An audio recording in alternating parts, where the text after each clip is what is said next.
Hello students, class 10th में real number NCERT exercise 1.2 तक हमने लास्ट क्लास में कर लिया था। जो बच्चे नए हैं चैनल को लाइक करें, सब्सक्राइब करें और प्लीज़ पार्ट नंबर 1 से देखें। जाइए चैनल पे प्लेलिस्ट में और रियल नंबर एनसीईआरटी का प्लेलिस्ट में आपको एक सेक्शन मिलेगा, वहाँ पर क्लिक करिए, पार्ट 1 से देखिए। ठीक है, चलिए अब हम सब बच्चे एनसीईआरटी बुक खोल लें। अब हम करेंगे पेज नंबर 11 पर। टॉपिक है हमारा revisiting irrational numbers. Okay, revisiting irrational numbers में देखिए एनसीईआरटी ने क्या बताया है। बोला इन्होंने कि क्लास 9 में आपने रैशनल इरेशनल नंबर की प्रॉपर्टीज़ पढ़ ली थी। ओके, और आपको पता था रैशनल नंबर इरेशनल नंबर को अगर हम मिक्स कर दें तो रियल नंबर का सेट बन जाता है। ठीक है ना, बट वहाँ पर हमने इरेशनल नंबर्स को प्रूफ नहीं किया था। ठीक है, और क्लास 9 में हमने एक चीज़ और देखी थी, उसको देखिए ज़रा। जैसे आपके पास अगर स्क्वायर रूट के अंदर अगर आपको प्राइम नंबर मिल जाता है, जैसे स्क्वायर रूट के अंदर आपको 2 मिल गया, ठीक है, स्क्वायर रूट के अंदर आपको 3 मिल गया। जब भी स्क्वायर रूट के अंदर आपको प्राइम नंबर मिल जाता है, ठीक है, ये देखिए स्क्वायर रूट के अंदर आपको जब भी प्राइम नंबर मिल जाता है, ठीक है, तो ये हमेशा क्या होते हैं, इरेशनल नंबर होते हैं। ये क्या होते हैं, इरेशनल नंबर। ठीक है, ये सब इरेशनल नंबर होते हैं। और इरेशनल नंबर कौन से नंबर होते थे जिनको हम किस फॉर्म में नहीं लिख सकते थे, P अपॉन Q के फॉर्म में नहीं लिख सकते थे, where Q is not equals to 0। ठीक है, इरेशनल नंबर वो नंबर होते थे जिनको हम P बाई Q के फॉर्म में नहीं लिख सकते थे, वो इरेशनल नंबर होते थे। और रैशनल नंबर कौन होते थे, जिनको हम P बाई Q के फॉर्म में लिख सकते थे। तो ये थोड़ा सा रिवीजन इन्होंने हमें कराया है। ठीक है, तो जनरली अगर हम बोलें आपसे, तो जनरली स्क्वायर रूट के अंदर अगर कोई P आए, मतलब कोई भी P का मतलब कोई P क्या है यहाँ पर, प्राइम नंबर है। ठीक है, तो स्क्वायर रूट के अंदर कभी भी आपको अगर प्राइम नंबर मिले, ठीक है, तो वो हमेशा क्या होता है, वो हमेशा इरेशनल नंबर होगा। हमेशा क्या होगा, वो इरेशनल नंबर होगा। तो इस सेक्शन में हमको यही प्रूफ करना है कि स्क्वायर रूट के अंदर कभी भी अगर आपको क्या मिले, प्राइम नंबर मिले, तो वो हमेशा क्या होगा, वो इरेशनल नंबर होगा। ठीक है, चलिए इसके लिए हम एनसीईआरटी पेज नंबर 12 सभी बच्चे खोल लें। एक थ्योरम दी हुई है 1.3, इसका प्रूफ हम नहीं करेंगे। ठीक है ना, इसका प्रूफ हम नहीं करेंगे क्योंकि इसके प्रूफ में देखिए स्टार लगा के नीचे लिखा हुआ बुक में, not from the examination point of view. तो इसका प्रूफ हम नहीं करेंगे, बट इसको आपको लर्न करना है और इसको आपको ध्यान करना है अच्छी तरीके से, बिकॉज ये जो थ्योरम 1.3 है, इसी की हेल्प से हम इरेशनल नंबर्स को प्रूफ करेंगे कि √2 एक इरेशनल नंबर है, √3 एक इरेशनल नंबर है, ठीक है, √5 एक इरेशनल नंबर है। चलिए देखिए क्या बोलते हैं, बोलते हैं let P be a prime number. P कोई प्राइम नंबर है। चलो अब मैं आपसे पूछता हूँ कि कोई प्राइम नंबर ले लो आप अपने आप। ठीक है, चलो क्या बताओगे, 5 ले लें। ठीक है, देखिए P कोई प्राइम नंबर है, P मैंने कितना लिया, 5 ले लिया। ठीक, ये मैं एग्जाम्पल की हेल्प से आपको समझा रहा हूँ ताकि ये थ्योरम आपको समझ में आ जाए। अब देखिए क्या बोल रहे हैं, if P divides A square, if P divides A square, अगर P A स्क्वायर को डिवाइड करता है, ठीक है ना, समझिए ज़रा बात को। सपोज ध्यान से चेक करिए, मैंने A कोई भी नंबर लेना है, मुझे A ले लिया मैंने, सपोज 25। ठीक है, अभी आपको समझ में आएगा, वेट करो। A मैंने 25 ले लिया। अब squaring on both side square कर दो, तो A का स्क्वायर क्या हो जाएगा, देखिए लेफ्ट में स्क्वायर किया, राइट में भी स्क्वायर, 25 का स्क्वायर क्या होता है, 625। ठीक है ना, तो अब वो क्या बोल रहा है, if P divides A square, अगर P A स्क्वायर को डिवाइड करेगा, चेक करो क्या P A स्क्वायर को डिवाइड करता है, आइए ज़रा चेक करें, क्या A स्क्वायर को P डिवाइड करता है, आइए चेक करें। A स्क्वायर कितना है, 625 और P कितना है, 5। क्या ये A स्क्वायर को डिवाइड करता है, चेक करो जरा, बिल्कुल करता है। देखिए 5 1 5, यहाँ 1 जाएगा, 5 2 10, यहाँ 2 जाएगा, 5 5 25। तो अगर P A स्क्वायर को डिवाइड करता है, अगर P A स्क्वायर को डिवाइड करता है, तो दिस इम्प्लाइज पक्का P A को भी डिवाइड करेगा। आगे पढ़िए, then P divides A, then P divides A। Okay, when A is a positive integer, जब A क्या हो, एक पॉजिटिव इंटीजर हो। तो चेक करो, A एक पॉजिटिव इंटीजर ही था, A मैंने कितना लिया था, 25। ठीक, और A का स्क्वायर कितना आया था, 625। तो अगर P A स्क्वायर को डिवाइड करता है तो P A को भी करेगा, ये पक्का है। ठीक है, चेक कर लीजिए।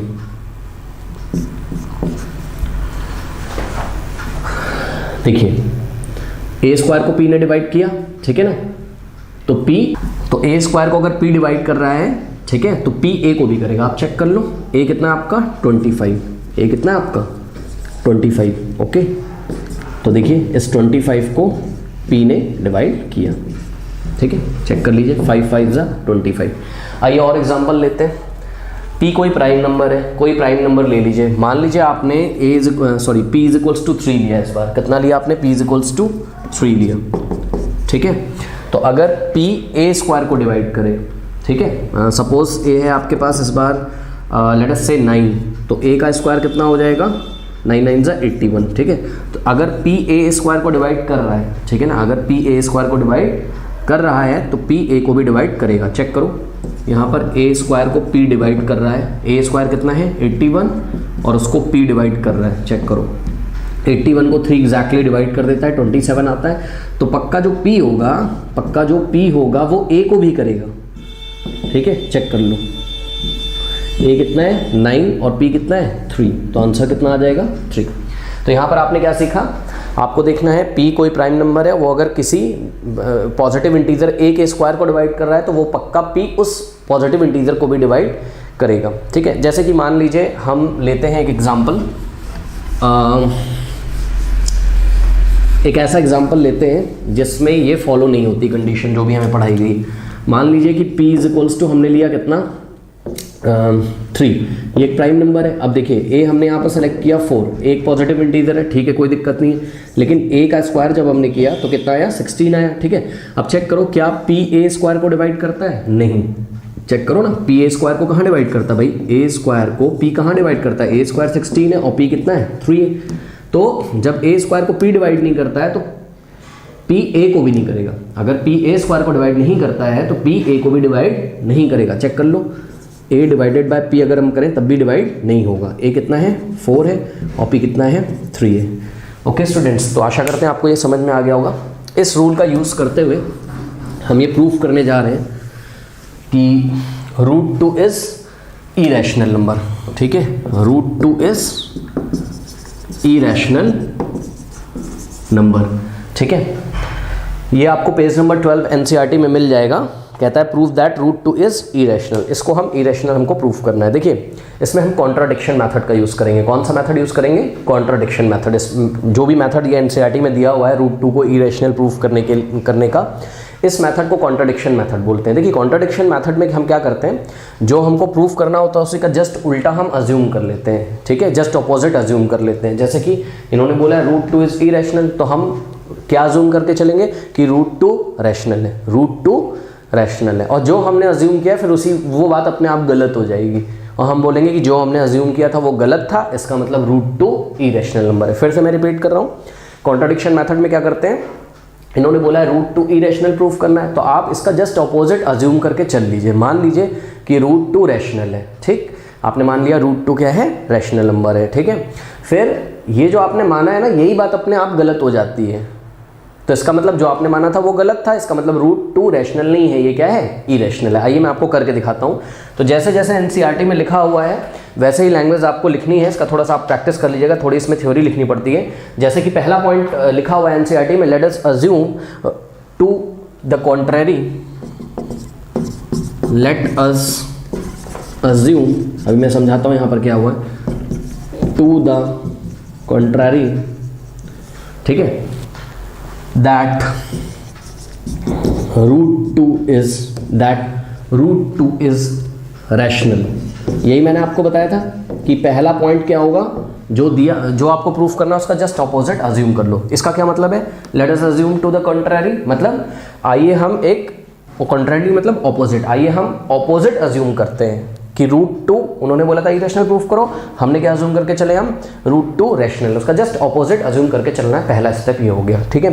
एनसीईआरटी किताब सभी बच्चों की खुली होनी चाहिए। फिर दूसरा पॉइंट ये कहते हैं, so we can find integer R and S such that. अच्छा भाई एक बात बताओ, अभी जब मैंने इंट्रोडक्शन स्टार्ट किया था और क्लास 9 में हमको बताया गया था कि अगर कोई नंबर कैसा है, रैशनल है, तो भाई किसी रैशनल नंबर को अभी तो आपने मान के चलो ना √2 रैशनल है, तो इसका मतलब √2 को आप कैसे लिख सकते हो, √2 को आप लिख सकते हो p/q के फॉर्म में, या अब देखिए ज़रूरी नहीं कि p/q लिखा जाए, a/b लिख सकते हो, c/d लिख सकते हो, ठीक है, r/s लिख सकते हो। एनसीईआरटी में क्या लिखते हैं, r/s, r/, तो हम भी लिख लेते हैं, ठीक है। Where √2 is equals to, √2 can be written as r/s, क्यों, क्योंकि रैशनल नंबर को समथिंग अपॉन समथिंग के फॉर्म में लिखा जा सकता है, जहां पर r और s क्या होते हैं, इंटीजर होते हैं और s की वैल्यू 0 के इक्वल नहीं होनी चाहिए। तो √2 को अब हम क्या लिख सकते हैं, r/s where s is not equals to 0। s 0 नहीं होना चाहिए। क्यों नहीं 0 होना चाहिए भाई? अगर s 0 हो गया तो समथिंग अपॉन 0 क्या होता है, नॉट डिफाइंड होता है। नीचे 0 आ जाएगा तो ये नॉट डिफाइंड हो जाएगा, ठीक है, जो कि पॉसिबल नहीं है, इसलिए s 0 नहीं होना चाहिए। तो सेकंड पॉइंट हम यही लिखते हैं। देखिए अभी ये क्वेश्चन तो मैं आपको डिटेल में करा रहा हूँ, ठीक है, फिर 1-2 क्वेश्चन और कराऊंगा तो आपकी हैबिट हो जाएगी, ठीक है। कॉन्टिन्यूसली वीडियो देखते रहिए, स्किप मत करिए। देखिए तो सेकंड पॉइंट जो एनसीईआरटी में लिखा है वो हम नोट कर लेते हैं। क्या लिखते हैं? लिखते हैं so we can find integers r and s, so we can find integers r and s such that √2 is equals to r/s where s is not equals to 0। ये सेकेंड पॉइंट है, ठीक है ना। अच्छा अब देखिए, अब हम अपने मन में मान के चल रहे हैं। देखिए मैं आपको थोड़ा समझाने की कोशिश करता हूँ। यहाँ पे चेक करिए, मान लीजिए कि x कोई नंबर है, ठीक है ना, और x की वैल्यू जो है वो 16/32 ऐसे लिखा गया है, ठीक है। तो अब मैं आपसे बोल रहा हूँ कि देखिए 16 भी एक इंटीजर है, 32 भी एक इंटीजर है, ठीक है ना। तो मैं आपसे क्या बोल रहा हूँ, मैं बोल रहा हूँ कि क्या भाई 16 किसी नंबर से डिवाइड हो रहा है और 32 किसी नंबर से डिवाइड हो रहा है कि नहीं हो रहा है? बताइए, चेक करिए। क्या इन दोनों के कोई कॉमन फैक्टर हैं? ज़रूर कोई कॉमन फैक्टर है, 1 के अलावा। कौन है? 2 से डिवाइड हो रहा है, ये 4 से हो रहा है ना। तो 4 इसके कॉमन फैक्टर है। तो 4 से अगर मैं ऊपर भी डिवाइड लगा दूं, 4 से अगर मैं नीचे भी डिवाइड लगा दूं, तो चेक करो, ऊपर आ जाएगा 4 4 16, नीचे आ जाएगा 4 8 32, ठीक है। या आप सीधे 16 से डिवाइड लगा सकते थे, ठीक है ना। तो 16 से ऊपर भी और 16 से नीचे भी डिवाइड लग जाएगा, तो ऊपर आ जाएगा 1 और नीचे आ जाएगा कितना, 2। यानी कि मैं ये कहना चाहता हूँ कि ये जो r और s लिखे हुए हैं, ठीक है ना, ज़रूरी नहीं है कि ये को प्राइम है। अब ये को प्राइम क्या होता है उसको थोड़ा सा आप समझ लीजिए। देखिए प्राइम तो सभी बच्चों को पता है, ऐसे नंबर जो खुद से डिविजिबल हो और 1 से डिविजिबल हो, ठीक है। अब को प्राइम नंबर क्या होते हैं? देखिए को प्राइम, सबसे पहले तो आप ये समझिए कि को प्राइम नंबर्स जो होंगे वो कभी भी अकेले नंबर को प्राइम नंबर नहीं बोला जाता है। प्राइम नंबर हमेशा सेट में होते हैं। किस में होते हैं? हमेशा सेट में। यानी कि 2 नंबर्स होंगे तभी आप प्राइम की बात कर सकते हो। अब देखिए प्राइम में ज़रूरी नहीं कि दोनों नंबर प्राइम हो, ज़रूरी नहीं कि दोनों नंबर प्राइम हो। जैसे कि समझिए ज़रा, मान लीजिए कि हमने आपको सेट दिया 3 और 16 का, 3 और ये सेट हमने दिया, तो हमने आपसे पूछा ये को प्राइम नंबर का सेट है? तो जवाब है हाँ है। थोड़ा सा वेट करिए, बता रहा हूँ। देखिए 3 तो एक प्राइम नंबर है, ठीक है। 16 प्राइम नंबर नहीं है, लेकिन बात समझिए जरा, ये दोनों का आपस में कोई कॉमन फैक्टर नहीं है। ये दोनों का आपस में कोई कॉमन फैक्टर नहीं है, मतलब कोई ऐसा कॉमन नंबर नहीं है जो 3 को भी डिवाइड करता हो और 16 को भी डिवाइड करता हो। जैसे कि मान लीजिए मैंने आपसे बोला कि 4 और 16 क्या ये को प्राइम नंबर का सेट है? तो जवाब है नहीं, ये को प्राइम नंबर का सेट नहीं है। क्यों भाई? क्योंकि ध्यान से आप चेक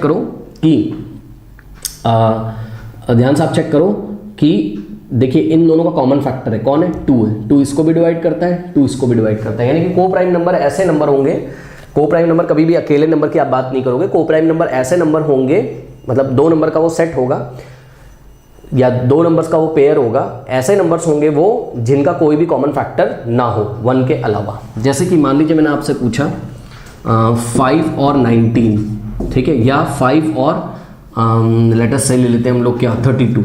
बताइए को प्राइम है? बिल्कुल है ये को प्राइम। क्यों को प्राइम है? को प्राइम का सेट क्यों? क्योंकि 5 और 32 के कोई भी कॉमन फैक्टर नहीं है। ओके, कोई भी ऐसा नंबर नहीं 1 के अलावा कोई भी नंबर ऐसा नहीं जो इन दोनों का करे, डिवाइड करे, ठीक है। अब अगर मैं इसको ऐसे लिख देता, मान लो 5/32, तो आप क्या बोलते कि भाई 5 और 32 क्या है आपस में? को प्राइम है। और 5 और 32 के कोई भी कॉमन फैक्टर नहीं है। इसी तरीके से मैं इसको ऐसे भी लिख सकता था 32/5, तो इन दोनों को कोई कॉमन फैक्टर नहीं है, ठीक है। तो आपको समझ में आ गया कि को प्राइम नंबर के सेट कैसे होते हैं। तो समझिए जरा, जब आपने √2 को r/s के फॉर्म में लिखा और आपने बोला कि r और s क्या है? इंटीजर्स हैं। r और s क्या है? इंटीजर हैं। तो देखिए ज़रूरी नहीं है कि r और s को प्राइम हो, ज़रूरी नहीं है कि r और s को प्राइम होते हैं। यहाँ पे मैं नोट लगा देता हूँ, इट इज़ नॉट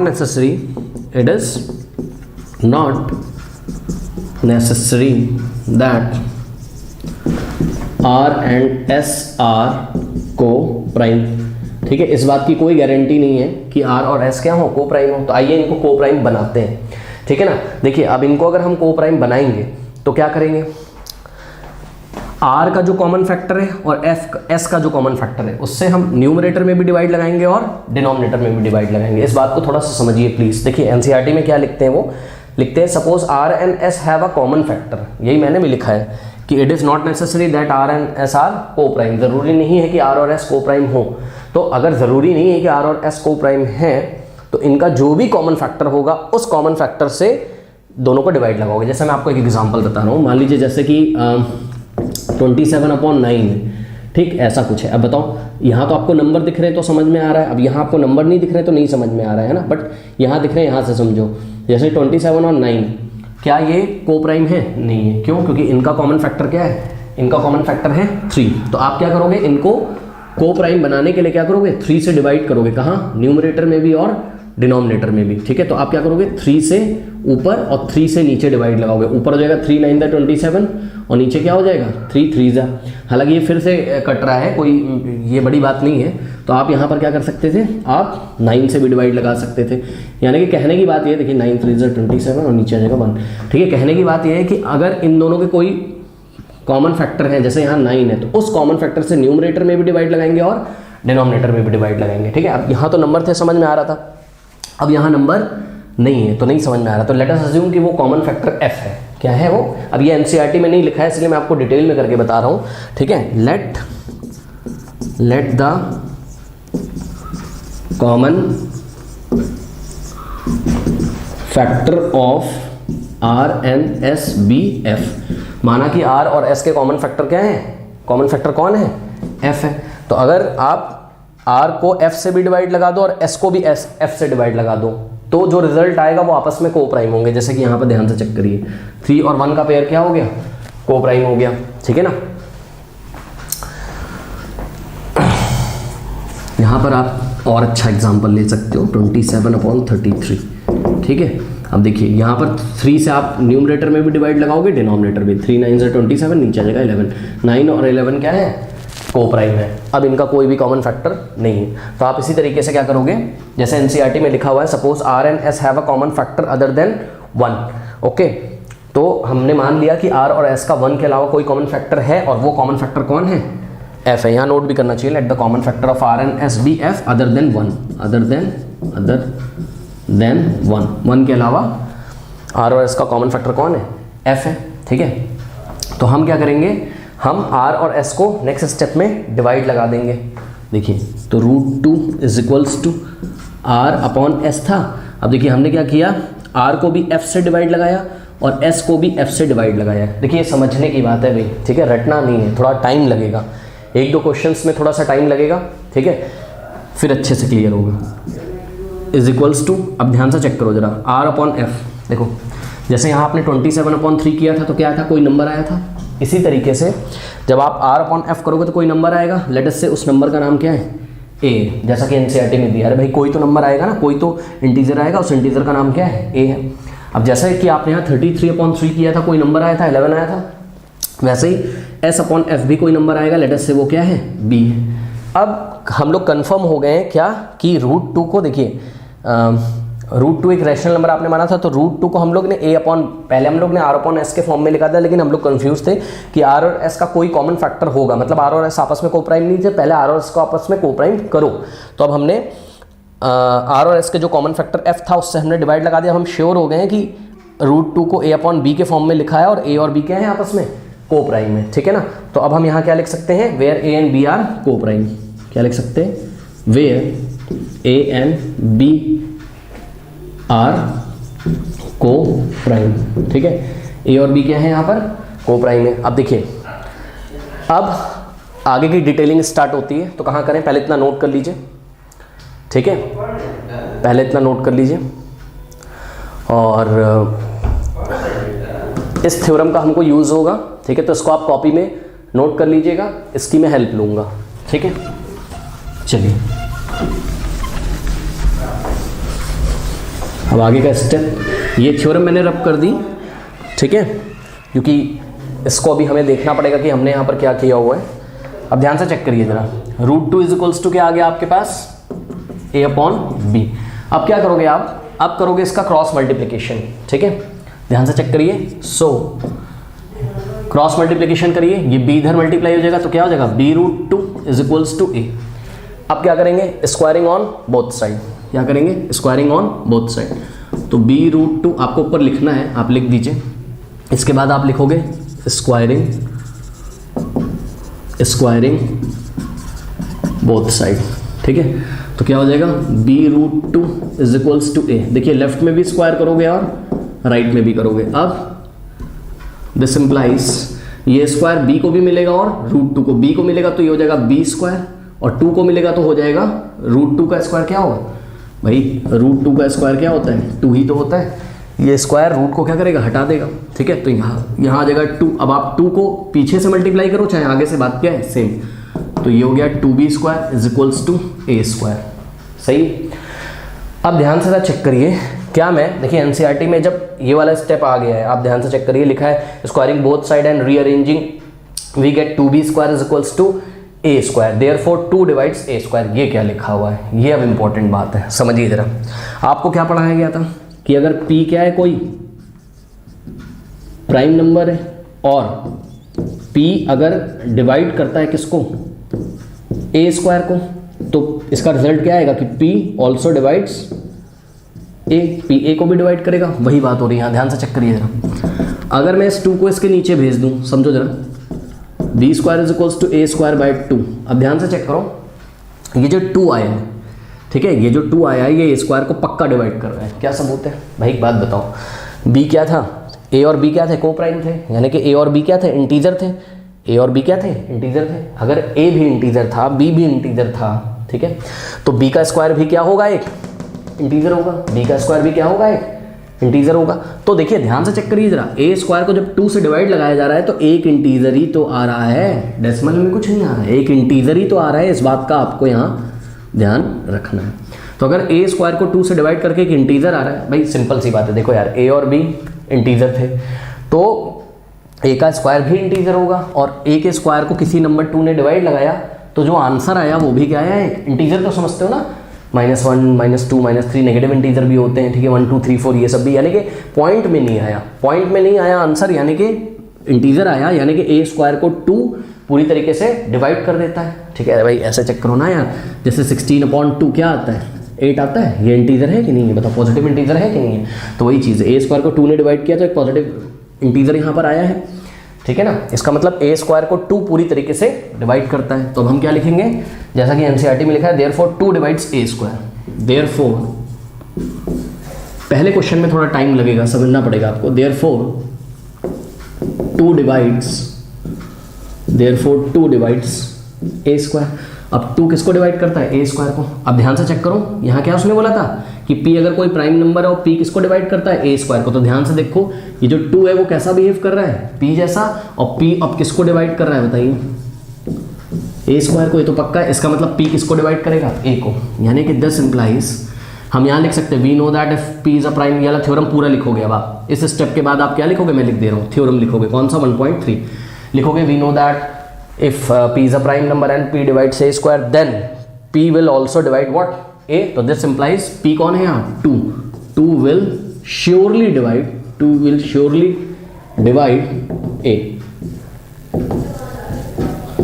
ध्यान से चेक करिए जरा, a 2 अगर a स्क्वायर को डिवाइड करता था तो 2 a को भी डिवाइड करेगा, पक्का हो गया। अब एक बात बताओ, अगर 2 a को डिवाइड करेगा, ठीक है, तो a/2 अगर हम करें, a/2 अगर हम करें तो कोई इंटीजर ही तो आएगा भाई, चेक कर लो। क्या, जैसे कि समझिए ना बात, यहाँ पे करता हूँ। मान लो 16 को 2 डिवाइड कर रहा था, 16 किसका स्क्वायर था, 4 का स्क्वायर था, इसको 2 डिवाइड कर रहा था, करता है, कितना आता आंसर, 8 आता है, ठीक है। तो 2 4 को भी तो करेगा, और जब 2 4 को करेगा तो कोई इंटीजर ही तो आएगा यहाँ पर। तो वही मैं करने जा रहा हूँ कि 2 अगर a को डिवाइड करता है तो a/2, मतलब a को जब 2 से डिवाइड करोगे तो कोई इंटीजर ही आएगा। तो लेट अस से कि वो इंटीजर क्या है, c। लेट अस से वो इंटीजर क्या है, c, पक्का। अब देखिए, अभी अभी आपने प्रूफ क्या किया है उसको बॉक्स में बंद कर लीजिए। वेरी इंपॉर्टेंट थिंग, क्या कि 2 ने किसको डिवाइड कर दिया, श्योरली a को। अगर हम किसी तरीके से ये भी दिखा दें, देखिए अभी अभी आपने क्या बोला था, a एंड b आर को प्राइम, यानी कि a और b के कोई भी कॉमन फैक्टर नहीं है। लेकिन अभी अभी आपने 2 को फैक्टर दिखा दिया, किसका, a का। कैसे, अरे भाई 2 अगर a को डिवाइड कर रहा है तो 2 a का फैक्टर ही तो है। अगर आप 2 को b का भी फैक्टर दिखा दें, अगर आप 2 को a का फैक्टर तो दिखा ही चुके हो, 2 को अगर b का भी फैक्टर दिखा दो तो 2 जो होगा वो a का भी फैक्टर हो जाएगा और b का भी फैक्टर हो जाएगा। इसका मतलब a और b दोनों ही किससे डिवाइड हो जाते हैं? 2 से, यानी कि a और b को प्राइम नहीं रहेंगे। और a और b अगर को प्राइम नहीं रहेंगे तो इसका मतलब यहाँ पर जो आपने दिखाया कि a एंड b आर को प्राइम, ये बात गलत हो जाएगी। अब ये कहाँ से आई थी? ये यहाँ से आई थी कि ये यहाँ से आई थी क्या कि बल्कि यहाँ से नहीं तो कुछ नहीं, छोड़ो। ये बात कहाँ से आई थी? यहाँ से आई थी कि √2 का आपने क्या माना था? r/s के फॉर्म में। भाई ऊपर से नीचे ही तो चल रहे हो।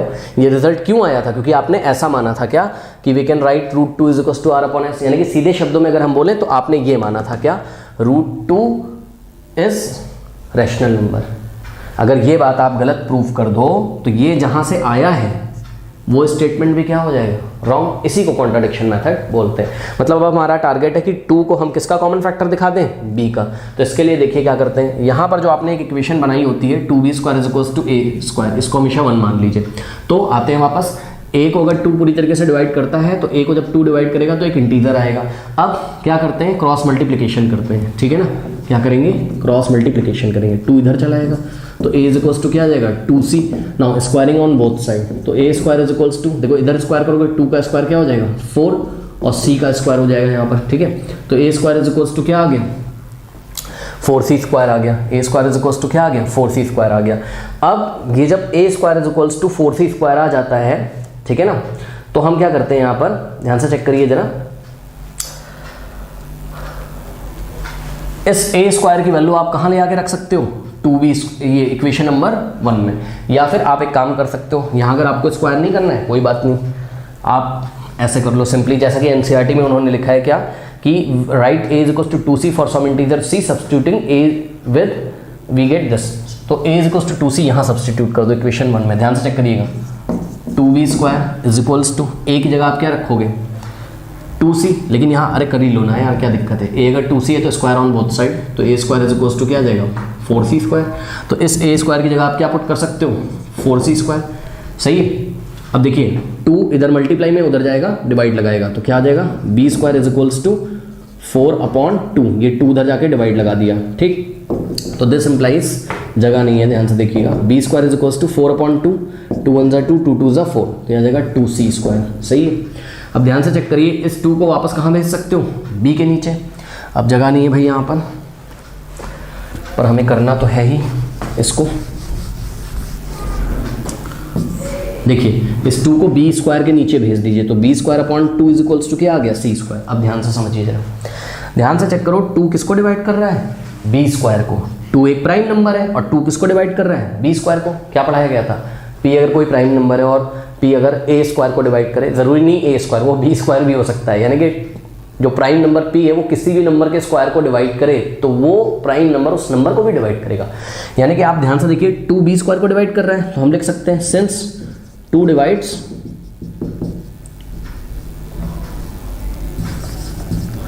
b²। चेक करो, b² को 2 डिवाइड कर रहा है, क्या सबूत है? अरे भाई एक इंटीजर आ रहा है ना, पॉइंट में तो आ नहीं रहा है, यानी कि 2 पक्का b² को पूरी तरीके से डिवाइड करता है। तो this implies 2 divides b, this implies 2 also divides b। इसका मतलब 2b को भी डिवाइड करेगा। अगर 2b को भी डिवाइड करेगा तो आपका क्या आ गया? This implies 2 is the common factor of a and b। आ गया? चेक करो, आपने यहां पर क्या दिखा दिया था? चेक करिए जरा कि 2 will surely divide a, means 2 is the factor of a, और यहाँ दिखा दिया आपने 2 is the factor of b। इसका मतलब 2 is the common factor of a and b, यानी कि 2 a और b का कॉमन फैक्टर है, यानी कि a और b को प्राइम नंबर नहीं है। अब आप एनसीईआरटी बुक देखिए, एनसीईआरटी बुक देखिए पेज नंबर 13 पे। ओके, उन्होंने नीचे देखिए क्या लिखा हुआ है, this means that 2 divides b² and so 2 also divides b, ठीक है, using equation 1.3। Therefore a and b have at least 2 as a common factor। इसका मतलब a और b जो है वो कम से कम, a और b के कम से कम एक कॉमन फैक्टर है, और वो कॉमन फैक्टर कौन है? 2। इसका मतलब a और b को प्राइम नहीं है। ध्यान से चेक करिए, इसका मतलब a और b को प्राइम नहीं है, यानी कि, और यहाँ पर क्या आ गया था रिजल्ट हमारा कि a और b क्या थे? को प्राइम थे। और ये आया क्यों था? क्योंकि आपने ये माना था। इसका मतलब ये बात जब गलत हो गई कि ए और बी को प्राइम नहीं है, समझ रहे हो ना, ए और बी को प्राइम क्यों नहीं है, क्योंकि भाई ए और बी के कॉमन फैक्टर आ गया, 1 के अलावा 2 आ गया। इसका मतलब ए को भी 2 डिवाइड करता है, बी को भी 2 डिवाइड करता है। तो अरे भाई को प्राइम कौन थे यार, 5 और 11 को प्राइम थे ना, 5 और 14 को प्राइम थे ना, जिनको कोई भी कॉमन फैक्टर ना हो, यानी कोई भी नंबर ऐसा नहीं जो इन दोनों को एक साथ डिवाइड कर दे। लेकिन ए और बी जो भी होंगे मुझे नहीं पता, बट इसका कॉमन फैक्टर आ गया कौन, 2 आ गया।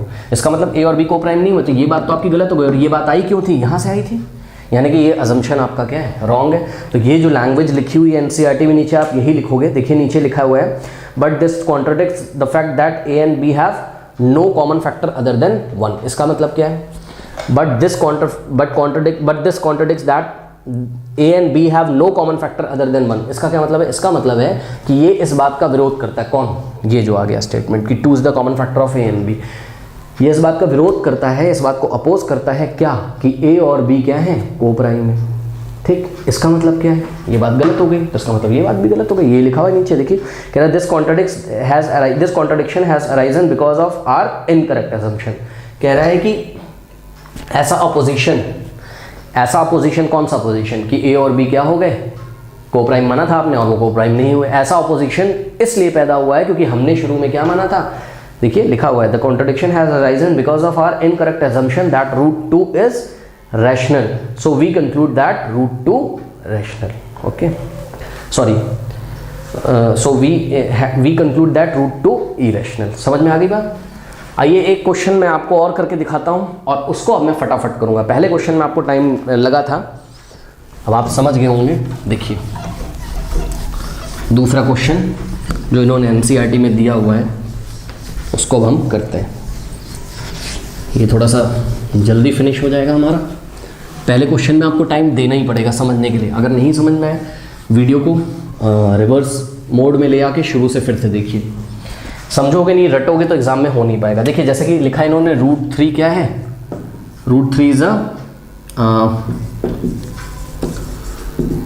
Irrational number. अब देखिए रूट के अंदर एक प्राइम नंबर है, ये प्राइम नंबर ही तो है, ये इरेशनल तो होगा पक्का। रूट के अंदर जब भी कोई प्राइम नंबर लिखा रहता है तो वो इरेशनल होता है। ओके, तो ये इरेशनल तो होगा, लेकिन कहता है कि प्रूफ करो। आइए जरा थ्योरम 1.4 में जो रूट 2 इज इरेशनल उन्होंने दिया हुआ है, ठीक है, उसी स्टेप्स में करते हैं। चलिए अब आप बताइए, सबसे पहले हम क्या अज्यूम करेंगे, क्या लिखेंगे कॉपी में, let us assume to the contrary that, लिखेंगे फटाफट, let us assume to the contrary that root 3 is rational number, root 3 is rational number। ठीक है, कोई दिक्कत है, रूट 3 अगर बताइए रैशनल नंबर है तो क्या होगा, रूट 3 को आप क्या लिख सकते हो बताइए, हम फटाफट करेंगे। रूट 3 को आप क्या लिख सकते हो, r/s, where s is not equals to 0।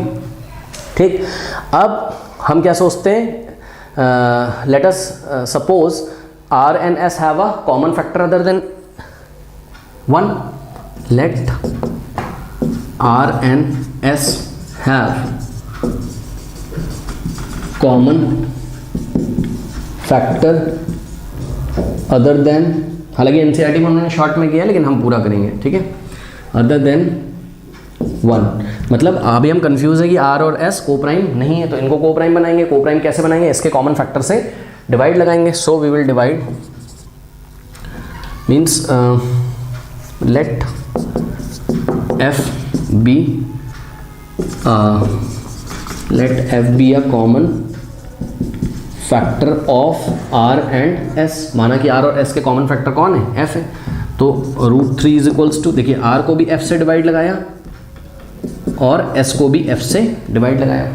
अब जब R को F से डिवाइड लगाओगे तो कोई नंबर A आएगा और S को F से डिवाइड लगाओगे तो कोई इंटीजर B आएगा। यानी कि अब आगे आपके पास क्या, root 3 is equals to A/B, where हम लोग अब पक्का हो गए ना, क्योंकि चेक करो ना, R और S के कॉमन फैक्टर से तो डिवाइड लगा दिया, यानी कि जो भी रिजल्ट आया है वो आपस में क्या है, को प्राइम है, यानी कि A एंड B आर को प्राइम। यहीं पर बस कैच है, ठीक है, A और B को प्राइम है, ऐसा आपका आ गया। क्यों आया, क्योंकि आपने क्या माना था, क्या माना था आपने, ये माना था आपने कि रूट 3 एक रैशनल नंबर है। तो अगर आप किसी तरीके से ये दिखा दो कि ए और बी को प्राइम नहीं है, अगर ये आ जाए तो ये अजम्पशन आपका रॉन्ग हो जाएगा। तो इसका मतलब √3 क्या हो जाएगा, इरेशनल हो जाएगा। ये अजम्पशन आपका रॉन्ग हो जाएगा क्या, कि √3 क्या है, रैशनल नंबर, ठीक है ना। तो बस कुछ नहीं करना है, यहाँ क्रॉस मल्टीप्लिकेशन कराओ, b into √3 is equals to a, now squaring on both side. देखो ये इधर भी स्क्वायर करोगे, इधर भी स्क्वायर करोगे, ये स्क्वायर b को मिलेगा b स्क्वायर और √3 को मिलेगा 3। √3 का स्क्वायर क्या होता है 3 is equals to a square.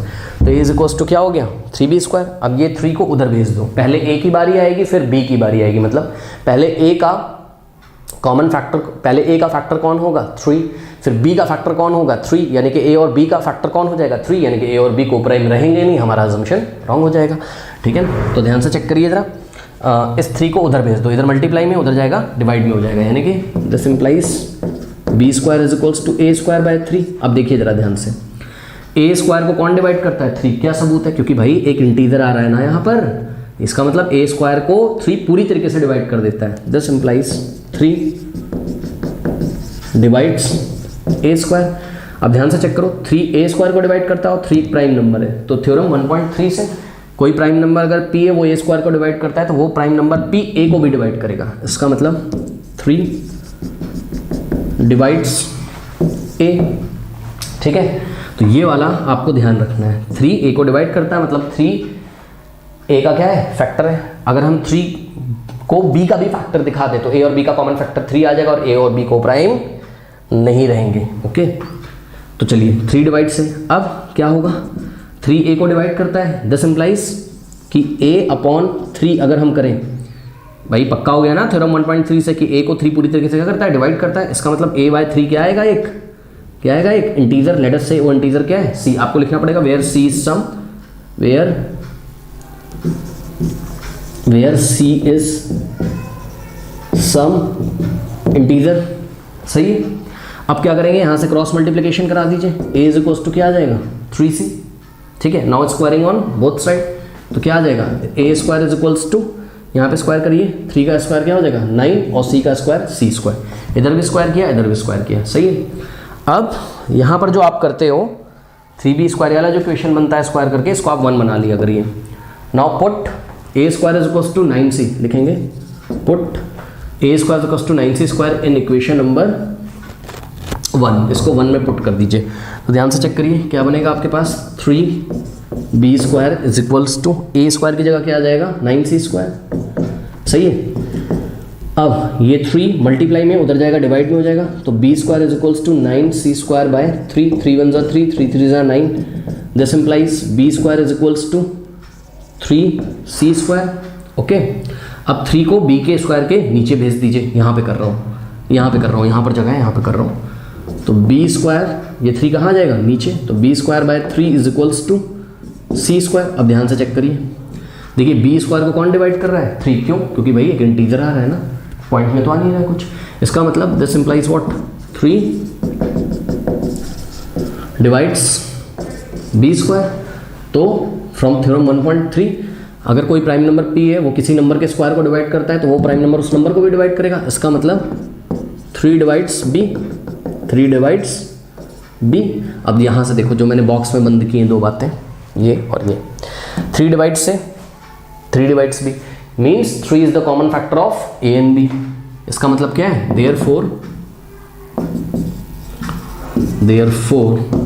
3 is the common factor of a and b। 3 क्या है a और b का कॉमन फैक्टर है। इसका मतलब क्या है, a and b are not coprime, a और b are non coprime, वो को प्राइम नहीं है, means our assumption was wrong। और जो भी लैंग्वेज लिखी है एनसीईआरटी में आप लिख सकते हैं, देखिए लिखा है a and b have at least 3 as a common factor, a और b के कम से कम एक कॉमन फैक्टर है और वो कौन है 3 है। इसके नीचे आप लिख सकते हो hence a and b are not co-prime, और लिखा हुआ है this contradicts the fact that a and b are co-prime, यानी कि ये इस बात का विरोध करता है, इस बात को अपोज करता है कि a और b क्या है को-प्राइम है। फिर नीचे क्या लिखा है, this contradiction has arisen, मतलब ये ऑपोजिशन इसलिए पैदा हुआ है। क्यों पैदा हुआ ये ऑपोजिशन, क्योंकि हमने क्या माना था, एक अजम्पशन माना था कि √3 क्या है रैशनल नंबर है। इसका मतलब √3 रैशनल नंबर नहीं, हमारा अजम्पशन क्या है रॉन्ग है। तो लास्ट वाली लाइन आप लिख लीजिएगा एनसीईआरटी से, थोड़ा सा इसमें थ्योरी आपको लिखना होता है उसका ध्यान रखिएगा। आइए मैं आपको एक क्वेश्चन बस इसमें और करा देता हूँ ताकि आप परफेक्ट हो जाओ। अब मैं लैंग्वेज वगैरह नहीं लिखूंगा, अब मैं सीधे प्रूफ करूँगा, ठीक है। देखिए जरा, देखिए जैसे मान लीजिए कि उन्होंने बोला है √5 क्या है, √5 इज इरेशनल, ये आपको प्रूफ करना है, ठीक है। अब इसमें कुछ नहीं करना है आपको। देखिए सबसे पहले लेट अस अज्यूम अजम्पशन किया √5 इज रैशनल नंबर, ये फर्स्ट स्टेप है, ठीक। लैंग्वेज आप लिखोगे जैसे एनसीईआरटी में लिखी, यानी कि √5 is equals to what, R/S, ठीक है। अब आप क्या सोचोगे, R और S क्या है, कोई पॉजिटिव इंटीजर है, ठीक है। R और S को आप, R और S को प्राइम तो नहीं है, तो इसके कॉमन फैक्टर से इसको डिवाइड लगाओगे, ठीक है। तो √5 is equals to, suppose R का कॉमन फैक्टर F है और S का भी कॉमन फैक्टर F है, ठीक है। तो √5 इज इक्वल्स टू R के कॉमन फैक्टर और S के कॉमन फैक्टर जो था, सपोज F था, F से डिवाइड लगाया तो कोई दो नंबर आएंगे, A और B, कोई इंटीजर आएंगे। अब क्रॉस मल्टीप्लिकेशन कराओगे, यहाँ पे लिखेंगे A and B are what, A and B are coprime, ठीक है ना। क्रॉस मल्टीप्लिकेशन कराओ, B इधर चलाएगा, B √5 is equals to A का स्क्वायर बोथ साइड स्क्वायर करो तो क्या हो जाएगा, यहाँ √5 का square 5, B square is equals to A square, ठीक है। 5 इधर चला जाएगा तो B square is equals to A square by 5। अब देखिए A स्क्वायर बाय 5 यानी कि A स्क्वायर को 5 क्या कर रहा है, डिवाइड, क्यों, क्योंकि एक इंटीजर आ रहा है, B स्क्वायर क्या है, एक इंटीजर। दिस इंप्लाइज 5 डिवाइड्स, 5 एक प्राइम नंबर है जो कि किसको डिवाइड करता है, A स्क्वायर को, ठीक है। तो this implies 5 divides A, 5 A को भी डिवाइड करेगा, 5 A को डिवाइड करेगा तो A/5 क्या आएगा, एक इंटीजर। लेट अस से वो इंटीजर कौन है, C। आप आगे लिख सकते हो where C is some integer. Now cross multiplication, तो A is equals to 5C। Now squaring again, और इस इक्वेशन को आप क्या बना लेते हो हमेशा, 1। स्क्वायरिंग करोगे तो A square is equals to 5 का स्क्वायर 25C स्क्वायर। नाउ इसको पुट करोगे किस में, इक्वेशन नंबर 1 में, ये जो सेकंड में इक्वेशन में आंसर आया है A square is equals to 25C square, इसको पुट करिए इक्वेशन नंबर 1 में। तो 1 इक्वेशन क्या थी, चेक करिए, 5B square is equals to A square. A square की जगह आप क्या पुट करोगे, 25C स्क्वायर, 25C स्क्वायर, ये 5 उधर भेज दोगे तो B square is equals to 25/5C square, तो ये हो जाएगा 5 5 25, ओके। तो B square is equals to 5C square. अब इस 5 को B स्क्वायर के नीचे भेजोगे, B square is equals to C square. अब यहाँ से क्या पता चलता है आपको, 5 किसको डिवाइड करता है, B स्क्वायर को। This implies 5 divides B square. तो 5 एक प्राइम नंबर है P जो कि किसको डिवाइड करता है, B स्क्वायर को। मतलब कोई प्राइम नंबर अगर किसी नंबर के स्क्वायर को डिवाइड करता है तो वो प्राइम नंबर उस नंबर को भी करेगा, यानी कि 5 डिवाइड्स व्हाट, 5 डिवाइड्स P। तो ये जो बात आई है और ये जो बात आई है, 5 A को भी डिवाइड करता है और 5 B को भी डिवाइड करता है, यानी कि A and B have the common factor 5 other than 1 के अलावा A और B के कॉमन फैक्टर कौन है, 5 है, यानी कि A और B को प्राइम नहीं है। तो हमारा अजम्पशन क्या है, रॉन्ग है। इसका मतलब √5 रैशनल नंबर, ये जो अजम्पशन है ये रॉन्ग है। इसका मतलब √5 क्या है, इरेशनल नंबर है। समझ में आई बात, ओके।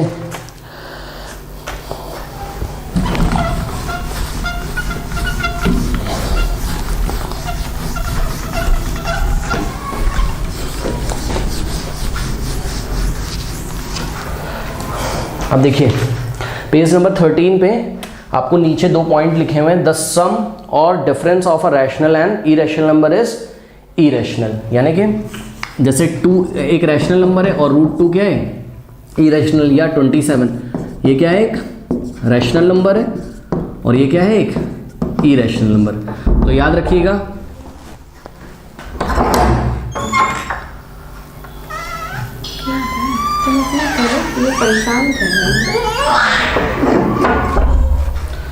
ठीक है। 27 क्या है, रैशनल नंबर है और √2 क्या है, एक इरेशनल नंबर है। रैशनल नंबर और इरेशनल नंबर का सम क्या आता है, एक इरेशनल नंबर है, ओके। ये आपको याद रखना है। जैसे कि मान लीजिए मैंने बोल दिया 51 प्लस √11, ठीक है। तो बताइए इसका आंसर क्या आएगा, इसका आंसर आएगा इरेशनल नंबर। यानी कि याद रखना है आपको, रैशनल नंबर और इरेशनल नंबर का सम हमेशा क्या होता है, इरेशनल नंबर। ये रैशनल नंबर है 51, क्यों? क्योंकि 51 को आप क्या लिख सकते हो, 51/1, इसको p/q के फॉर्म में लिखा जा सकता है। और √11 तो इरेशनल नंबर है, इसको आप प्रूफ कर सकते हो, क्यों? क्योंकि रूट के अंदर क्या लिखा हुआ है, एक प्राइम नंबर। रूट के अंदर जब भी प्राइम नंबर होता है वो इरेशनल होता है, तो रैशनल प्लस इरेशनल क्या होता है, इरेशनल होता है। ये लिखा हुआ है, इसको आपको याद रखना है। अब जरूरी नहीं कि यहाँ प्लस हो, यहाँ माइनस हो सकता है, यानी कि रैशनल और इरेशनल का डिफरेंस भी हो सकता है, रैशनल और इरेशनल का डिफरेंस भी हो सकता है। अब इसके जगह ऐसा भी हो सकता है √2 - 27, ये पहले आ जाए ये बाद में, यानी कि आपको बस डिफरेंस चेक करना है किसका, रैशनल और इरेशनल का, वो हमेशा क्या होगा, इरेशनल, ये आपको याद करना है। उसके बाद देखिए नीचे लिखा हुआ है the product and quotient of a non zero rational and irrational number is irrational, यानी कि आपको प्रोडक्ट लेना है किसका, the product and quotient of a non zero rational and irrational, ठीक है, नॉन जीरो रैशनल लेना है, कोई नॉन जीरो मतलब जो जीरो ना हो भाई, ठीक है। तो नॉन जीरो कोई रैशनल नंबर लीजिए, जैसे कि मान लीजिए 8 मैंने ले लिया, इसका प्रोडक्ट लगाना है किसके साथ, इरेशनल के साथ। तो जवाब आएगा a√2, यानी कि ये था आपका क्या, रैशनल नंबर, और ये क्या था आपका, इरेशनल नंबर। तो rational number into irrational number हमेशा क्या होता है, जो भी रिजल्ट आएगा वो होगा इरेशनल नंबर, याद रखिएगा, ठीक है। और क्वेश्चन की बात कर रहे हैं, यानी कि समझिए जरा, √2 एक इरेशनल है, अगर मैं इसको डिवाइड लगाऊं किससे, रैशनल नंबर से, तो याद रखिएगा irrational number divided by, question का मतलब ये होता है डिवाइड कर रहे हैं, divided by rational number is equals to हमेशा क्या आएगा, ये इरेशनल नंबर, या उल्टा कर सकते हो आप 8/√2, यानी कि यहाँ पर क्या है, ये रैशनल नंबर है और डिवाइडेड बाय इरेशनल नंबर, ये भी हमेशा क्या आएगा, इरेशनल नंबर। तो ये दोनों चीज़ें हमको पढ़ाने चाहते थे, अब इसी को हमको प्रूफ करना है। देखिए जरा एग्जाम्पल नंबर 10 देखिए, एनसीईआरटी में पेज नंबर 14 पे, ओके। देखिए उन्होंने क्या बोला है, show that 5 - √3 is what, is irrational. अब हमको इसको इरेशनल प्रूफ करना है, ठीक है। इसको हमको अगर इरेशनल प्रूफ करना है तो अकॉर्डिंग टू एनसीईआरटी अगर हम देखें तो अभी हमने प्रूफ किया था, अगर आपको याद हो कि √3 क्या होता है, इरेशनल नंबर होता है, और इस रिजल्ट को आप लर्न कर सकते हो।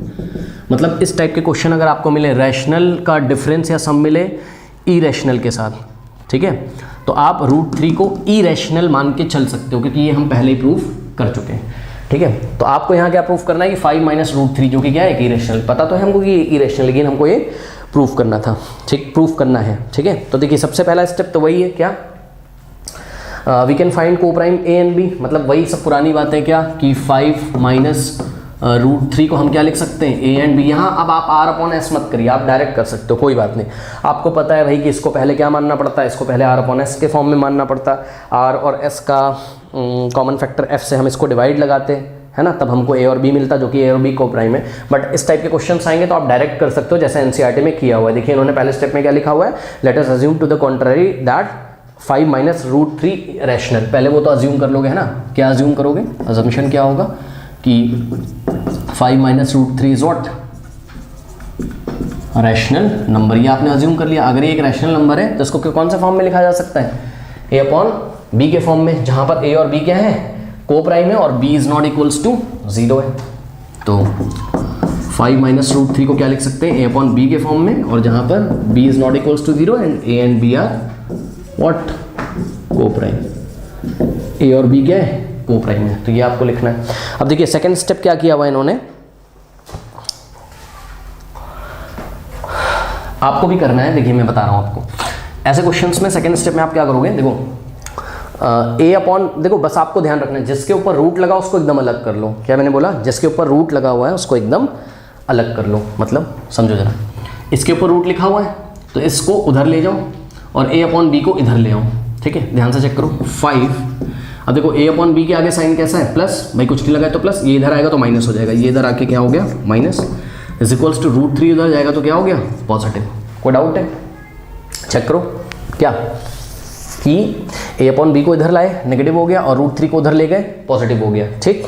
अब इधर एलसीएम ले लो, एलसीएम तो आता है ना सब बच्चों को एलसीएम लेना, क्या करेंगे, 5 के नीचे 1 लेंगे, minus a/b is equals to 5 के नीचे 5/1, ऐसा भी लिख सकते हो।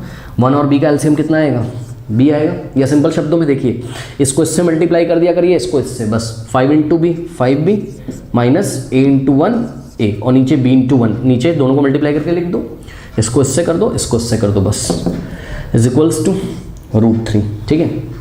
अब यहाँ पे एक इंपॉर्टेंट बात देखिए जरा, यहाँ कॉन्ट्रडिक्शन आ गया, अपोजिशन आ गया, मैथमेटिकल स्टेटमेंट में कॉन्ट्रडिक्शन आ गया, अपोजिशन आ गया। कैसे? मैंने क्या बोला था? मैंने बोला था √3 एक इरेशनल नंबर है। इस बात को आप प्रूव कर चुके हो, तो इसको आपने लर्न कर लिया है, और ये जो लर्न कर लिया है इसको आप यहाँ यूज़ कर सकते हो। अब ध्यान से चेक करो जरा, क्या कि राइट हैंड साइड में तो √3 आ गया है, और हम जानते हैं √3 क्या है? √3 क्या है? एक इरेशनल नंबर है। तो राइट हैंड साइड में आपके पास क्या है? इरेशनल नंबर है, और लेफ्ट हैंड साइड में आपके पास क्या है? रैशनल नंबर है। अब कुछ बच्चे बोलेंगे कि भाई ये कैसे रैशनल है? अरे यार, इसको P/Q के फॉर्म में लिखा जा सकता है, इसलिए ये रैशनल नंबर है। कैसे? अरे A और B की कुछ ना कुछ वैल्यू होंगी, यहाँ पे डाल दो। मान लो, थोड़ी देर में आपको समझाने के लिए बताता हूँ। मान लीजिए कि A 2 था और B क्या था? 7 था। मान लीजिए बेवजह मान लीजिए, समझाने के लिए बता रहा हूँ। तो इसकी वैल्यू जरा निकालो, 5 × B, यानी 5 7 जा 35 माइनस A कितना है? 2/B कितना है? 7। ये बस मैंने माना है आपको समझाने के लिए, ठीक है। तो ये आ जाएगा, ये मैं किसकी वैल्यू निकाल रहा हूँ? ये मैं निकाल रहा हूँ 5B माइनस A/B, 35 माइनस 2 33/7। तो देखो ये क्या आ गया? P/Q के फॉर्म में, यानी कि ये क्या है? एक रैशनल नंबर है, पक्का। अरे यार सीधी सी बात है, A और B कोई इंटीजर थे ना, तो 5B माइनस A/B, इसको अगर किसी भी इंटीजर के लिए सॉल्व किया जाएगा, मैंने तो A का वैल्यू 2 लिया, B का वैल्यू 7 लिया, आप A का कुछ भी ले लो, B का कुछ भी वैल्यू ले लो, कोई भी इंटीजर ले लो, ये जो पूरा फंक्शन है ये हमेशा कैसा आएगा? रैशनल नंबर आएगा, यानी कि हमेशा कैसा आएगा? P/Q के फॉर्म में आएगा, जहां पर Q 0 नहीं होगा। ओके, तो ये पड़ गया रैशनल, ये पड़ गया इरेशनल। मैथ्स में ऐसा होता है कभी? बताइए कि कोई इरेशनल नंबर किसके इक्वल आ जाए? रैशनल नंबर के। तो ऐसा मैथ्स में कभी नहीं होता, ये तो एक फॉल्स मैथमेटिकल स्टेटमेंट है भाई। इरेशनल इरेशनल के इक्वल हो सकता है, इरेशनल रैशनल के इक्वल नहीं हो सकता है। यानी कि ये जो रिजल्ट आ गया, ये तो कॉन्ट्रडिक्शन पैदा हो गया, एक विरोधाभास स्थिति, एक अपोजिशन पैदा हो गया। और ऐसा अपोजिशन क्यों पैदा हुआ? तो जवाब है इसलिए पैदा हुआ क्योंकि आपने ये अजम्पशन करी थी, ये वाली, कि 5 माइनस √3 इज रैशनल नंबर, यानी कि हमारा अजम्पशन क्या था? रॉन्ग था। तो 5 माइनस √3 रैशनल नहीं था, बल्कि क्या था? इरेशनल था। एनसीईआरटी में जो लैंग्वेज लिखे आप वही लिखोगे। देखिए इन्होंने क्या लिखा है, since A and B are integer, मैंने वही बोला आपको क्या कि A और B क्या है? कोई इंटीजर है, तो ये पूरा क्या होगा? एक रैशनल नंबर होगा। चेक करो जरा, since A and B are integers, we get 5 minus A/B, we get 5 minus A/B, this part means this part is what? Rational, and so √3 rational. मतलब वो कहना चाहते हैं कि ये अगर रैशनल है तो इसका मतलब ये भी रैशनल होना चाहिए भाई, रैशनल ही तो रैशनल के इक्वल होता है। लेकिन हमको पता है कि √3 क्या है? इरेशनल है। देखिए लिखा है, but this contradicts the fact that √3 irrational. इस बात का मतलब समझिए जो एनसीईआरटी में लिखा हुआ है, क्या कि 5 माइनस A/B इज रैशनल, ये तो रैशनल होता है। इसका मतलब आगे लिखा है सो √3 रैशनल, इसका मतलब √3 रैशनल होना चाहिए। लेकिन √3 रैशनल हो जाए तो इस बात का नीचे जो लिखा हुआ है, but this contradict the fact that √3 is irrational. Okay, √3 अगर रैशनल हो जाएगा तो ये इस बात का अपोजिशन हो जाएगा कि √3 क्या है? इरेशनल है। हमको तो पता है ना √3 एक इरेशनल नंबर, इसको तो हम प्रूव भी कर चुके हैं। ओके, तो इसीलिए फाइनली लिखा हुआ है the contradiction has arisen because our assumption was wrong, या our incorrect assumption that 5 minus √3 is rational, means our assumption was wrong. तो 5 माइनस √3 एक क्या है? इरेशनल नंबर ही है। आइए एक और सवाल आपको करके दिखाते हैं, ठीक है, और फिर हम करेंगे एक्सरसाइज 1.3। देखिए अभी हमने किसका क्वेश्चन पढ़ा है? हमने अभी डिफरेंस का पढ़ा था, 5 माइनस √3, ऐसी तरीके से 5 प्लस √3 भी आ जाता तो हम कर लेते हैं। ओके, अब हम प्रोडक्ट का पढ़ेंगे, जैसे कि 3√2। ओके, एग्जाम्पल नंबर 11, 3√2 क्या है? 3√2 इज इरेशनल। इसको हमें प्रूफ करना है। हमें पता तो है ही कि एक इरेशनल है, क्यों? क्योंकि 3 क्या है? एक रैशनल नंबर है, और √2 क्या है? इरेशनल नंबर है। ठीक है, तो रैशनल नंबर और इरेशनल नंबर का प्रोडक्ट क्या होता है? इरेशनल ही होता है, हमने पढ़ा है। लेकिन कह रहा है कि प्रूफ करो। सबसे पहले क्या करेंगे? देखिए 3√2 को हमने क्या अज्यूम कर लिया? Let 3√2 is what? Is a rational number, is rational. ये क्या है? Suppose rational. अगर ये रैशनल है तो आप इसको किस फॉर्म में लिख सकते हो? आप इसको लिख सकते हो A/B के फॉर्म में, यानी कि 3√2 is equals to A/B, where A and B are coprime and जो डिनोमिनेटर है b is not equals to 0। Okay, अब मैंने क्या बोला था पिछले क्वेश्चन में, जिसके ऊपर रूट टू उसको अकेला लिखो, बाकी सबको एक तरफ भेज दो। मतलब यहाँ पर क्या करोगे, ध्यान से चेक करो, root two is equals to 3 multiply में इधर जाएगा डिवाइड में हो जाएगा, यानी कि a अपॉन 3 मल्टीप्लाई में इधर जाके डिवाइड में, यानी कि 3 अपॉन b। अब ध्यान से चेक करो, a और b क्या थे, इंटीजर थे। कोई भी आप इंटीजर ले लो, a अपॉन 3b हमेशा क्या आएगा, एक रैशनल, और रूट टू क्या है, एक इरेशनल। यहाँ पे आप इफ रिजल्ट का यूज करोगे, जो हमने प्रूव नहीं किया था थ्योरम 1.4 में कि रूट टू क्या है, irrational. We already know that root two is irrational, ये तो हमको पहले से ही क्या है पता है। तो ये पार्ट क्या हो गया, ये पार्ट हो गया आपका इरेशनल, और ये क्या हो गया, रैशनल। ऐसा मैथ्स में पॉसिबल नहीं है। आप लिखोगे जैसा कि एनसीईआरटी में लिखा हुआ है, पढ़िए, कह रहा है since a and b are integer so a upon 3b is rational. अगर ये रैशनल है तो इसको भी क्या होना पड़ेगा, रैशनल। ये लिखा है आगे, so root two is rational but this contradict that root two is irrational. अगर रूट टू रैशनल हो जाएगा तो इस बात का अपोज करेगा कि रूट टू क्या है, इरेशनल है। इसका मतलब आवर अजम्पशन वाज इनकरेक्ट। तो आवर अजम्पशन वाज इनकरेक्ट, तो इसका मतलब कि ये हमारी अजम्पशन थी कि रूट टू इज रैशनल। इसका मतलब 3 रूट टू क्या है, इरेशनल नंबर है। समझ में आई बात? ओके, आइए फटाफट एक्सरसाइज 1.3 भी यहीं पे हम निपटा लेते हैं, 2 मिनट लगेगा बस। ठीक है, लैंग्वेज जैसे एनसीईआरटी एग्जाम्पल्स में लिखी हुई है वैसे ही आप लिखेंगे। जैसे कि 1.3 का क्वेश्चन नंबर 1 है, रूट 5 क्या है, एक इरेशनल नंबर है। ये मैं अभी भी करवा चुका हूँ, तो आप कर सकते हो। क्वेश्चन नंबर 2 देखिए, आपको प्रूफ करना है 3 + 2 रूट 5 इज इरेशनल। तो सबसे पहला स्टेप मैं इसको अज्यूम करूंगा, लेट अस अज्यूम। आप अपनी कॉपी में लिख लोगे जैसा कि एग्जांपल्स में लैंग्वेज लिखी है वैसे ही लिखो। Let us assume to the contrary that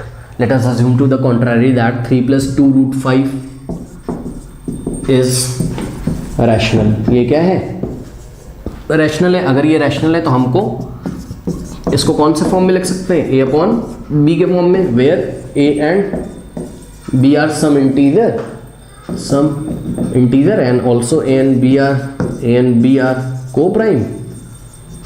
ठीक है, and b is not equals to 0। Denominator कभी भी 0 नहीं होना चाहिए। ठीक है, अब मैंने आपको क्या बोला था, मैंने बोला था जो भी रूट में लिखा हुआ है उसको आप अकेला लिख लो, बाकी सबको उधर भेज दो। कैसे भेजेंगे, एक एक स्टेप करके भेजेंगे। सबसे पहले जो सम में उसको उधर भेजो, ये 3 ऐड उधर भेजोगे तो माइनस हो जाएगा। देखिए 2 root 5 is equals to a upon b, 3 उधर जाएगा तो माइनस हो गया, कोई दिक्कत।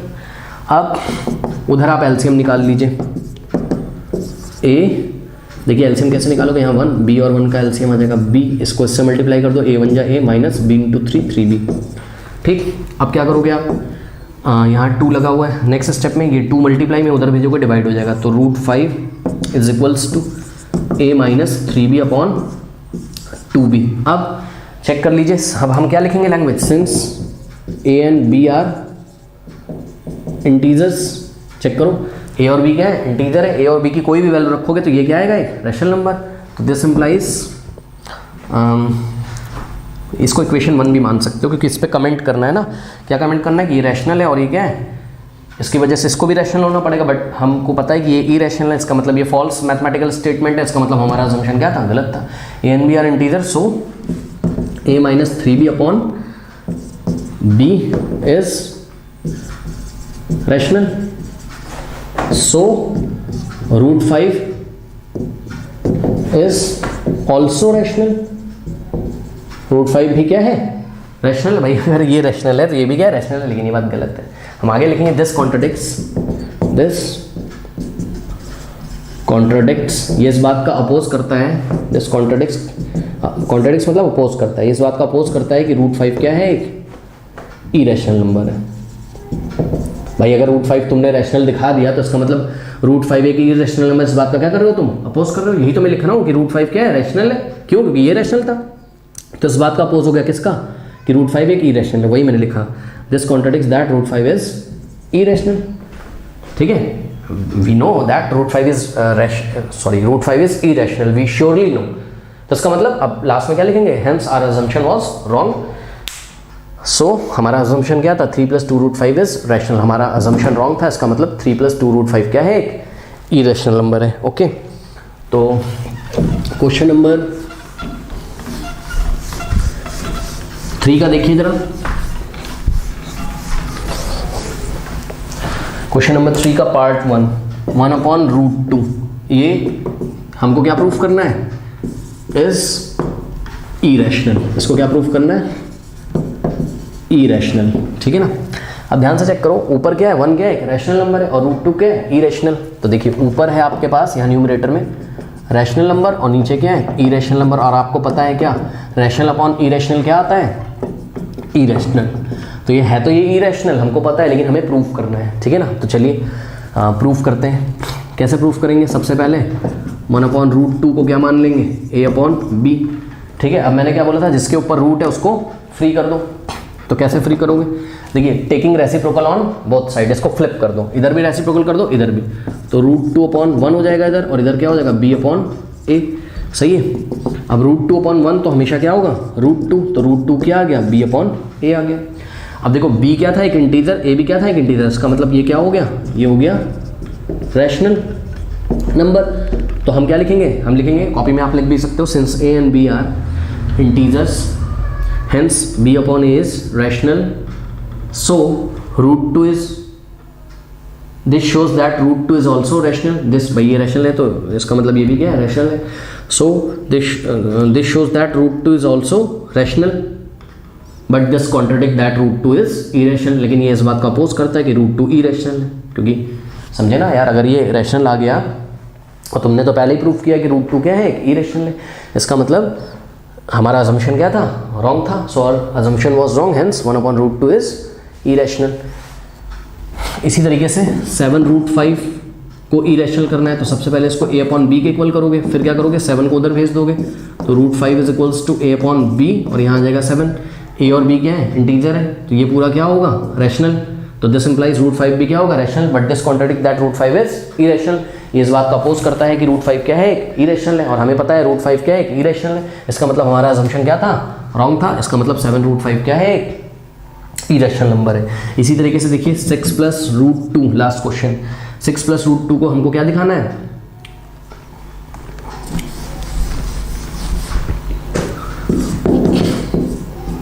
इस इरेशनल दिखाना है इसको। तो लेट अस अज्यूम कि 6+√2 इज रैशनल। इसको हमने अज्यूम किया कि ये रैशनल है। इसका मतलब 6+√2 इज इक्वल्स टू, आप क्या लिख सकते हो, a/b लिख सकते हो। मैंने क्या बोला था, जिसके ऊपर रूट है उसको अकेला करना है, तो √2 इज इक्वल्स टू a/b, और 6 इधर ऐड है, उधर जाके माइनस हो जाएगा, ठीक है। तो √2 इज इक्वल्स टू, एलसीएम ले लेंगे अब, यहाँ 1, नीचे आ जाएगा b, और ये आ जाएगा a minus 6 into b, 6b। अब हम क्या लिखेंगे, लैंग्वेज में लिख दे रहा हूँ, since a and b are integers, hence a minus 6b upon b is rational। ये पोर्शन क्या हो जाएगा, rational. So it shows what, it shows √2 is also rational. But ये बात तो गलत है भाई, अगर ये रैशनल है इसका मतलब RHS अगर रैशनल है तो LHS भी क्या होना चाहिए, rational. It shows √2 is rational, this contradicts, ये इस बात का अपोज करता है किसका, कि √2 इज इरेशनल, और हमें पता है √2 क्या है, इरेशनल। सो लास्ट में लिखिए, our assumption was wrong, hence 6+√2 is not a rational, it is irrational number. तो इस तरीके से हमने एक्सरसाइज 1.3 फिनिश करिए। जो भी 10th क्लास के बच्चे देख रहे हैं, जिनके भाई बहन 9th क्लास में हैं, तो मेरे चैनल पे लगभग 1600 वीडियोस हैं, प्लेलिस्ट में चैप्टर वाइज हैं, और साइंस का सिलेबस पूरा अपलोड हो चुका है। विजिट करिए और अपना सिलेबस टाइम से करिए। Okay, all the best board examination के लिए। Thank you.